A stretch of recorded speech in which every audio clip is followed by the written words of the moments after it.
অলিম্পিকত এথলেটিক্সে পালে যোগ্য মান্যতা স্বৰ্ণজয়ী প্ৰতিগৰাকীয়ে পাব $50,000কৈ 128 বছৰীয়া অলিম্পিকত ইতিহাসত এই প্ৰথম বিশ্বৰ বৃহত্তম ক্ৰীড়া প্ৰতিযোগিতা অলিম্পিকত এইবাৰ হ'ব বৃহৎ পৰিৱৰ্তন প্ৰতিযোগিতাৰ 128 বছৰীয়া ইতিহাসত প্ৰথমবাৰ ট্ৰেক এণ্ড ফিল্ড ইভেণ্টৰ স্বৰ্ণপদক বিজয়ীয়ে লাভ কৰিব আৰ্থিক পুৰস্কাৰ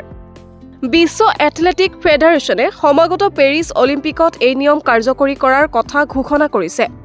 পেৰিছ অলিম্পিকৰ এথলেটিক্সত হ'ব লগা মুঠ 48টা ইভেণ্টত 48 গৰাকী স্বৰ্ণপদক বিজয়ীৰ প্ৰত্যেককে $50,000কৈ অৰ্থাৎ ভাৰতীয় মুদ্ৰা অনুসৰি প্ৰায় 41,68,000 টকাৰ আৰ্থিক পুৰস্কাৰ প্ৰদান কৰা হ'ব ইয়াৰ বাবে বিশ্ব এথলেটিক্স ফেডাৰেশ্যনে মুঠ $24 লাখ প্ৰস্তুত কৰিছে ৰিলে ইভেণ্ট বিজয়ীৰ মাজত পুৰস্কাৰৰ অৰ্থ ভগাই দিয়া হ'ব অৱশ্যে ৰূপ আৰু ব্ৰঞ্জৰ পদক বিজয়ীৰ বাবে কোনো আৰ্থিক পুৰস্কাৰ নাথাকে অৱশ্যে 2028 চনৰ লছ এঞ্জেলেছত অলিম্পিকত ৰূপ আৰু ব্ৰঞ্জৰ পদক বিজয়ীৰ বাবে আৰ্থিক পুৰস্কাৰ ৰখা হ'ব পৰৱৰ্তী সময়ত এই বিষয়ে ঘোষণা কৰা হ'ব